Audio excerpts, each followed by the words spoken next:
My name is Renee Caldwell, and I work in the basement of St. Michael's Regional Hospital in Duluth, Minnesota. Some people call it the morgue, but I prefer to think of it as a resting place. Down there, under the hum of fluorescent lights and the steady drone of the air-handling units, silence reigns in a way the world upstairs never allows. It's cold, yes, but it's steady, predictable. The living are loud and unpredictable. The dead, in contrast, are dignified. They do not argue, they do not cry, and they never surprise you. At least, that's what I used to believe. When you work with the dead, you build rituals. Mine are small, almost invisible to anyone else, but they keep me grounded. I smooth the sheets before I place a body on the gurney. I whisper a simple acknowledgement. I see you. You're safe now, even though I know no one is listening. And I keep a charm tucked in my pocket, a St. Michael medallion my grandmother gave me when I was still a teenager, reeling from my sister's death. She told me that Michael was the protector, the one who fought the battles unseen. I laughed at her then, but I never threw the charm away.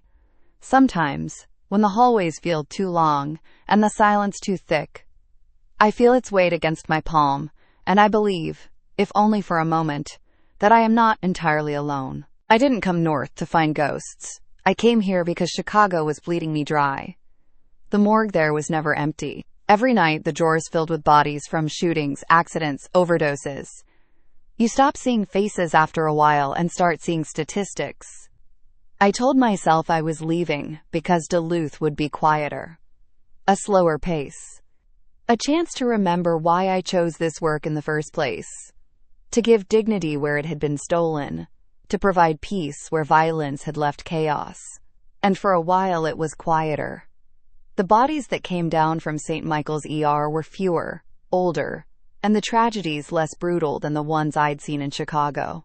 A fall in the snow, a heart attack at the dinner table. Not easy, but not horrific. I could handle those. But one night, one transfer from the ER changed everything. I still remember the call. It was near midnight.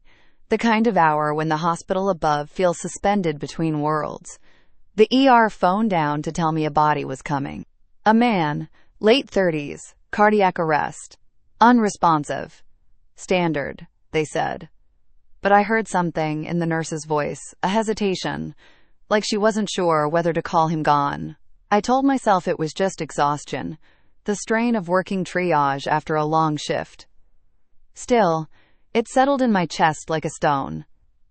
When they brought him down, I knew before they said a word that this would not be ordinary. His face was pale, yes, but not in the way I usually saw. It wasn't drained of life. It was almost alert. His eyes were closed, but the muscles around them were taut, like someone in the middle of a dream. I studied him the way I always do, noting the medical bracelet, the faint smell of antiseptic still clinging to his skin, the ER tag clipped to the sheet. He was someone's son, maybe someone's father. The chart said unidentified male, no wallet, no ID, nothing. They left him with me, and I began the ritual I had repeated thousands of times. Check the toe tag, verify the chart, prep the gurney for cold storage. Only, as I reached to straighten his arm, I felt it. The faintest tremor beneath the skin. A flicker. My rational mind told me it was post-mortem spasm, a last twitch of nerves firing off as the body cooled. That happens, I reminded myself. Muscles misfire. Nerves crackle like dying wires. But it was the way it happened that caught me, the subtle tightening of his fingers, curling as though they wanted to grip mine. I froze. For a long breath I stood there, my hand hovering just above his. And then it stopped. His hand lay still again, as though nothing had happened. I exhaled, shaky, and told myself it was nothing more than biology. The dead can surprise you that way. But later, when I went to slide him into the drawer, something else happened that even now makes my skin crawl. I leaned in close to adjust the sheet under his chin, and I heard it, a whisper. At first, I thought it was the hum of the ventilation, but no, it was shaped, deliberate. Just one word, so faint it barely stirred the air between us. My name. Renee. I stumbled back, the sheet slipping from my hands. For a heartbeat, I thought someone was behind me, that a nurse had followed, that I wasn't alone. I turned, but the hallway was empty. Only the stillness, the cold, the hum of the lights. I looked back at the man on the gurney. His mouth was closed, his chest unmoving, dead. I stood there for what felt like hours, staring, waiting for him to twitch again, to breathe, to give me some sign that I hadn't imagined it. Nothing came. Just the silence. Eventually, I slid him into storage and shut the drawer. But I did it quickly, too quickly, like a child slamming a closet door against the dark. That was the beginning. That was the night I realized the dead are not always silent, and that sometimes the ER sends me cases that do not end when the heart stops. And though I've tried to rationalize it, nerve spasms, tricks of sound, exhaustion, there is a reason I still keep St. Michael's medallion pressed hard into my palm when I walk that hallway alone. Because the man in that drawer whispered my name, and I don't know how he could have known it. I didn't sleep the night after he whispered my name. Sleep would have meant surrender, and I was too raw, too shaken to let myself drift into that vulnerable state. Instead, I lay on my couch with the TV flickering silent reruns across the walls, and the medallion clutched so tight in my hand that the edges cut half moons into my skin. Every creak of the building, every passing car outside, I heard as though it were a voice, low and secret.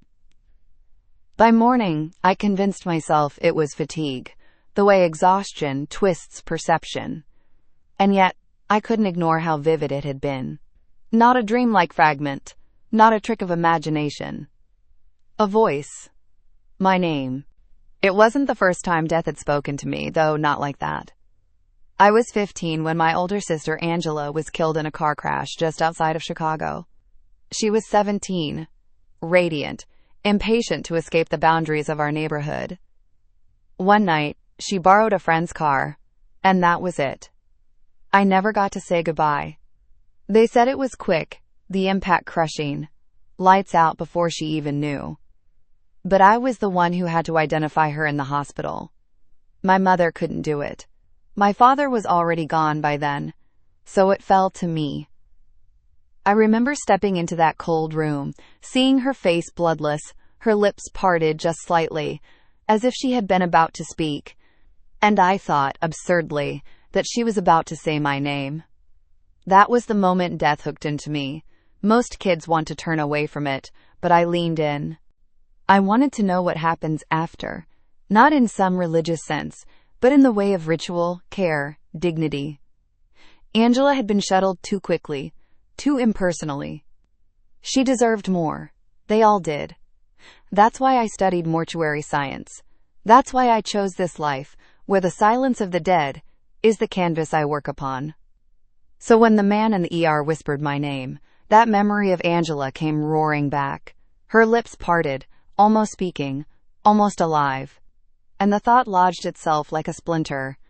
What if he was trying to finish what she had started? The next day, I tried to shake it off at work. The morgue was steady. No new transfers. The routine should have grounded me. Tagging, logging, preparing bodies for transfer to funeral homes. But every time I walked past the drawer where he lay, I felt my pulse quicken. I knew the number by heart. Drawer 7. I kept glancing at it, as though the steel would bulge outward, as though he would push from the inside. I forced myself to open it once, telling myself I needed to verify.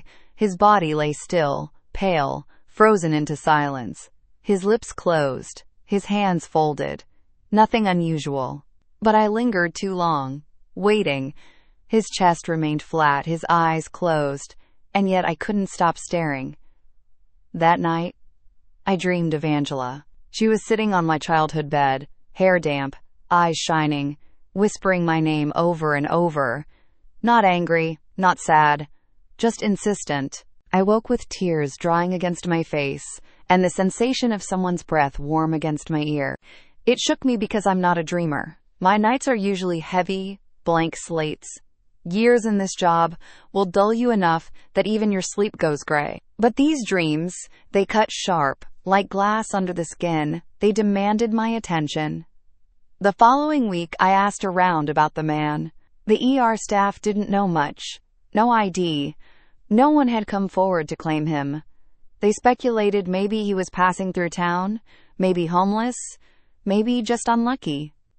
He'd collapsed suddenly. No drugs in his system, no trauma. His heart simply gave out. Except, it hadn't felt simple at all. I found myself sitting longer in the break room, listening for gossip. Nurses talked about him in hushed tones, as if even alive he had carried a strange weight. One nurse said his pupils had reacted when they shined a light, even though the monitor showed nothing. Another swore his lips moved during compressions, though no sound came. I wanted to tell them what I'd heard, but I bit my tongue. To say it out loud would be to admit that something beyond medicine had crossed into my morgue.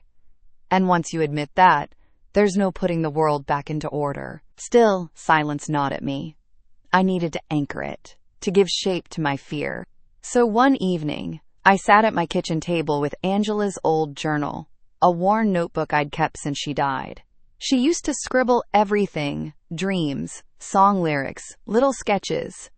I flipped through until I found the page I'd marked years ago, the one where she had written my name over and over, filling the lines until they blurred. I stared at it until the words seemed to move, the loops of the letters shifting into shapes I couldn't quite follow. My chest tightened. What if this wasn't coincidence? What if the dead do remember us, do carry us with them, and sometimes they claw their way back to speak? That thought terrified me more than any nightmare. Because if it were true, it meant my morgue was not a place of silence after all. It was a place of unfinished conversations, voices waiting for ears willing to hear. That night, I couldn't resist. I went back to St. Michael's after hours, using my staff badge to slip downstairs. The morgue was colder than usual, the vents humming louder, as though the building itself knew I didn't belong there at that hour.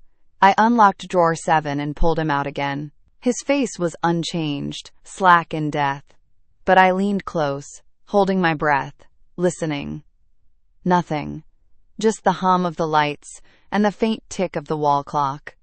I whispered, "Why me?" My own voice startled me, sounding too loud in the room. Silence answered. I waited, leaning so close I could have sworn I felt heat radiating from his skin. Then, just as I pulled back, his lips parted. Only a fraction, only for a moment. And though no sound emerged, I knew he had been about to say my name again.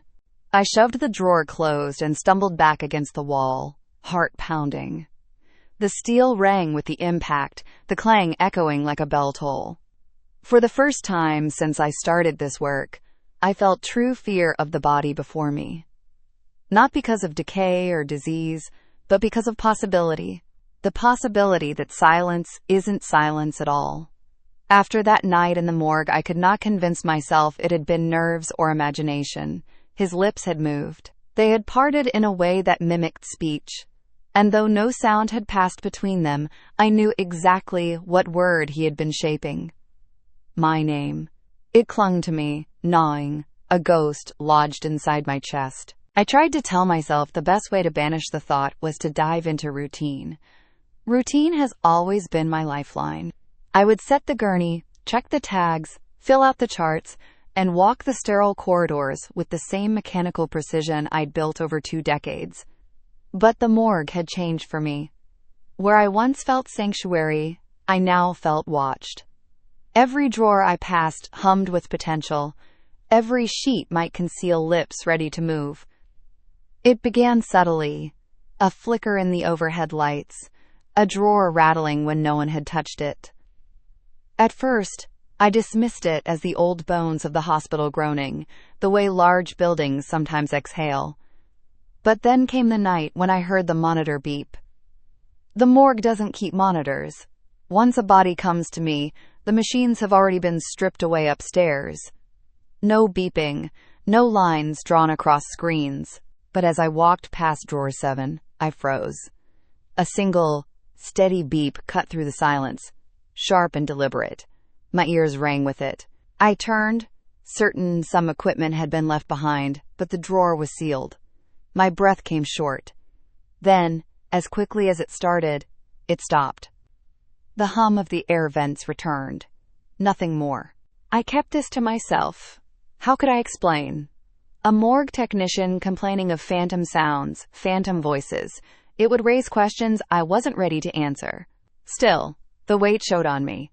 I must have looked haggard because one of the ER nurses, a younger woman named Katie, stopped me in the cafeteria and asked if I was all right. She said I looked like I'd seen something I shouldn't have. The words struck me cold. I managed to laugh it off, telling her the night shifts just wear me thin. But her eyes lingered too long, as if she knew.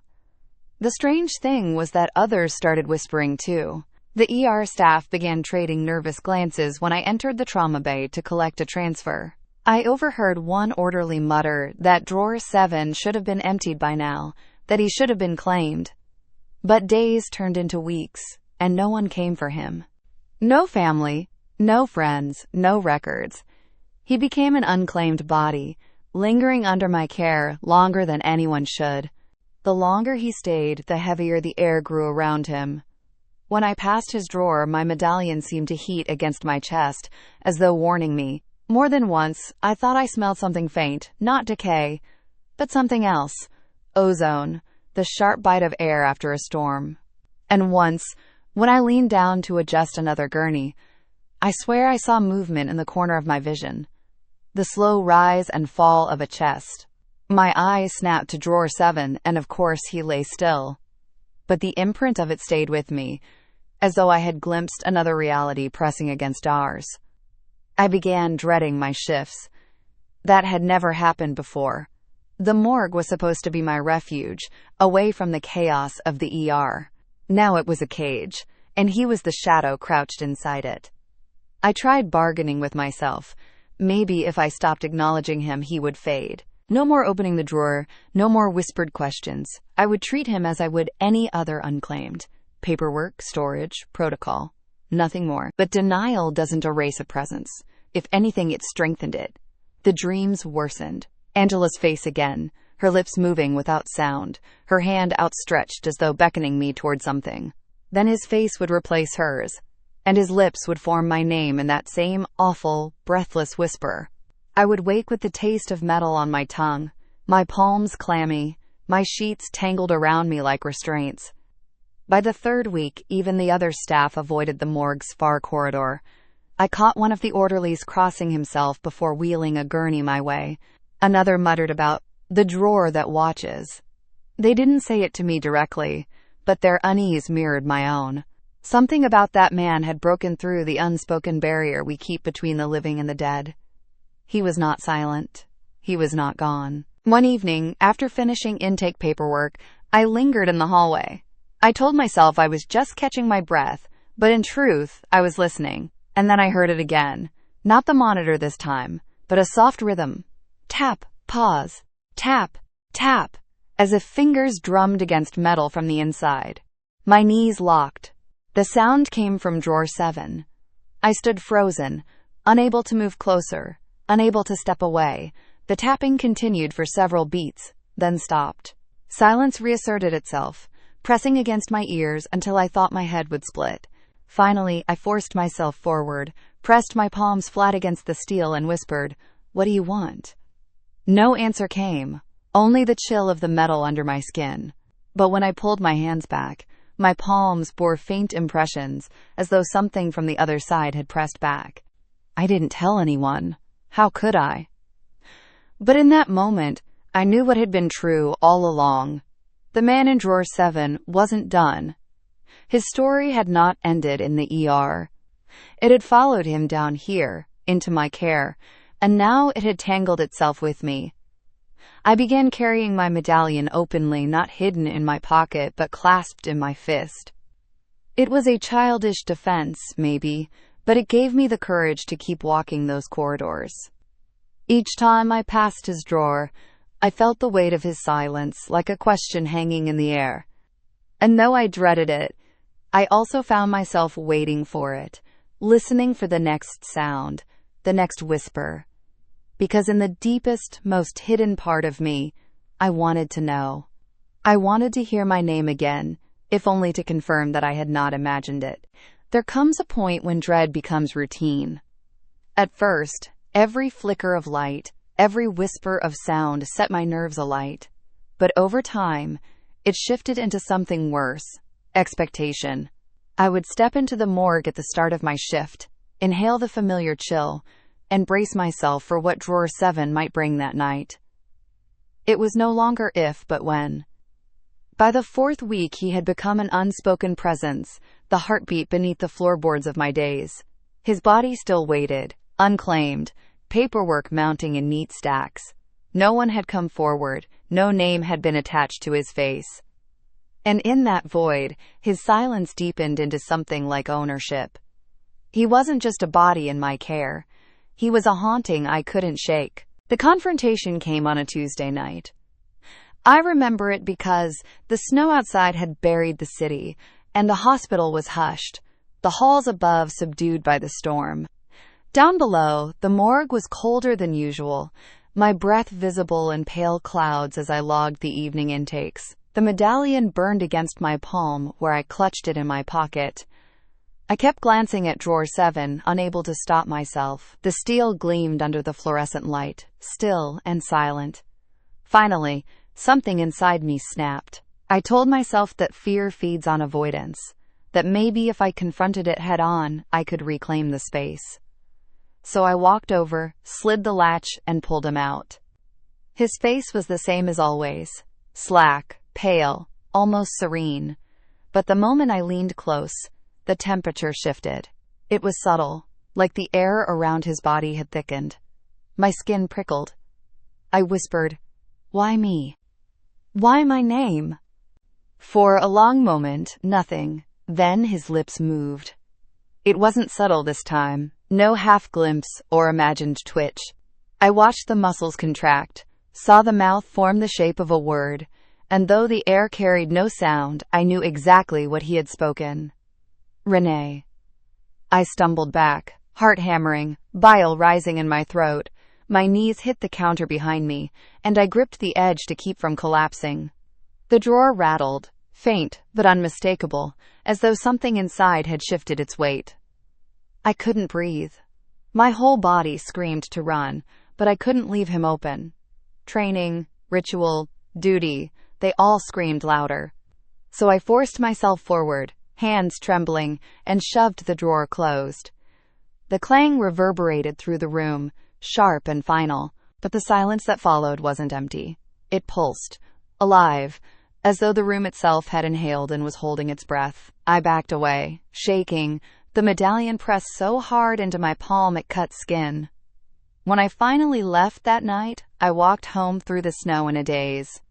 Duluth was quiet, the streets muffled by drifts, but every sound carried too sharp. The crunch of my boots, the distant moan of wind between buildings, it all felt amplified, as though I wasn't walking alone. More than once I turned, half expecting to see him following, pale face emerging from the snow. The next day, I considered telling my supervisor, not the whole truth. How could I? But some version of it. That I felt unsafe, that something about the unclaimed body unsettled me. But when I saw the stack of files on his desk, the endless line of tragedies that passed through our hands, I couldn't bring myself to add my story to the pile. Who was I to claim my fear mattered more than anyone else's loss? So I kept quiet, and that silence nearly broke me. The morgue grew heavier with each passing night. Lights flickered more often, drawers rattled without cause, and once, when I bent to log a time of transfer, I heard the faint thud of a heartbeat. Slow, steady, coming from Drawer 7. I froze, pen dropping from my hand. My own pulse pounded in my ears, trying to drown it out, but it was there. Thud! Thud! I pressed my palms against the steel, praying I was wrong, but I felt it, the faint vibration of rhythm beneath the metal. I pulled back as though burned, stumbling to the far wall. And then it stopped. Silence returned, mocking, almost smug. I realized then that it wasn't random. Whatever lingered there wanted me to know. It wanted me to feel it, to believe. That night, when I finally made it home, I sat in the dark for hours, turning Angela's journal over in my hands. Her scribbled pages, her looping script, her fragments of dreams. All of it felt like messages I hadn't understood until now. Maybe she had tried to speak. Maybe death isn't a door that slams shut but a window left cracked. And maybe drawer 7 wasn't empty at all. I thought about quitting. Truly I did. I thought about walking into my supervisor's office, handing in my badge, and walking away from St. Michael's forever. But then I remembered Angela. I remembered why I chose this work in the first place. To give dignity to the dead, even when they demand more than silence. If I walked away, if I abandoned this post, what would that mean for him, for the others? So I stayed. And in staying, I surrendered to the truth that my morgue was no longer what it once had been. It was no longer a place of quiet closure, but a threshold. And on the other side of that threshold, something waited. Something that knew my name. Time doesn't move the same way in the morgue once you've been marked by it. Days blur. Nights stretch too long. And every shift feels like you're standing in a hallway that keeps narrowing, inch by inch, until you can barely breathe. After the heartbeat, after the lips, after my name whispered in air that should have been silent, I could never return to the person I was before drawer 7. Weeks passed. His body remained. No one claimed him. No paperwork arrived to close the file. The unclaimed usually don't linger that long. Protocol dictates eventual transfer, cremation, a quiet line in a ledger. But for reasons no one explained, his case stalled. He stayed in my care, and with him, the dread stayed too. It seeped into everything. I stopped sleeping deeply, afraid of what my dreams would reveal. Angela appeared in them more often now, her eyes always fixed on mine, her lips moving with words I could never hear. Sometimes she stood behind him, the man from drawer 7, their faces overlapping, blending until I couldn't tell which memory belonged to which ghost. I would wake with sweat soaking my sheets, my medallion clutched in my hand like a weapon. Colleagues noticed the changes. Katie asked again if I was all right, her tone softer, less casual this time. I wanted to tell her, to offload the truth onto someone else, but how do you explain to a nurse, who spends her nights saving the living, that one of the dead has claimed you? That you're haunted not by grief, but by presence? I smiled, said I was fine, and walked away before she could press. Even outside the hospital I felt him. At the grocery store, I caught my reflection in the freezer glass and thought I saw him standing behind me. On the bus ride home, I would hear someone whisper my name, low and urgent, though no one sat near me. My world narrowed to anticipation, the constant question of when he would speak again. And then, one night, he was gone. I came in, badge beeped at the morgue door, lights flickering on, as they always did, and when I checked the drawers, 7 was empty. The chart read, transferred. No note of when, no record of who signed, just gone. Relief should have followed. Instead, I felt a deeper unease. His absence wasn't closure, it was unfinished. The silence left behind wasn't peace. It was the silence of a question unanswered. I searched the logs, but nothing. Asked around upstairs, but no one could tell me where he'd gone. It was as if he had been erased, scrubbed clean from the hospital's memory. Only I carried him now, the echo of his lips shaping my name. I tried to live as though it hadn't happened, tried to fold myself back into routine, into the quiet rituals of the morgue. But it didn't take. Because once you've heard the dead whisper your name, silence becomes unbearable. Silence becomes a waiting room.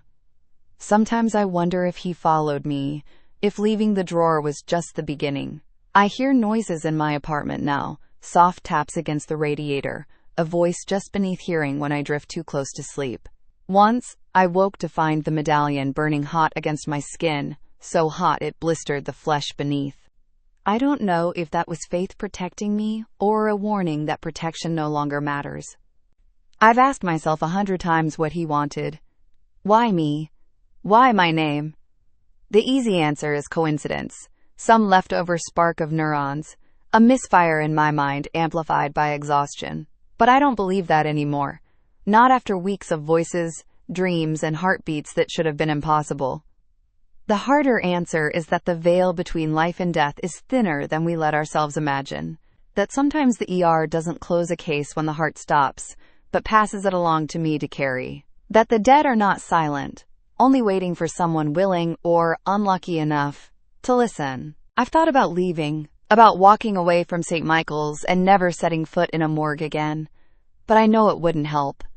Because this isn't about a place. It isn't about a drawer. It's about me, about the moment his lips moved and my name crossed that impossible line. That moment is mine to keep. And so I stay. I walk the corridors, I tend to the bodies, I whisper my small rituals to the still forms beneath the sheets. But I no longer believe silence is empty. Every pause, every flicker, every hum feels like a message waiting to be heard. I don't know if he'll ever come back or if another will take his place. But I know this. I am not the same. The morgue is not the same. And when I close my eyes at night, I hear it still. The way my name sounded, not with breath or voice, but with a weight that cut through every barrier we pretend separates the living from the dead. The case will always remind me that silence is not the end. It is only the beginning of what waits in the shadows.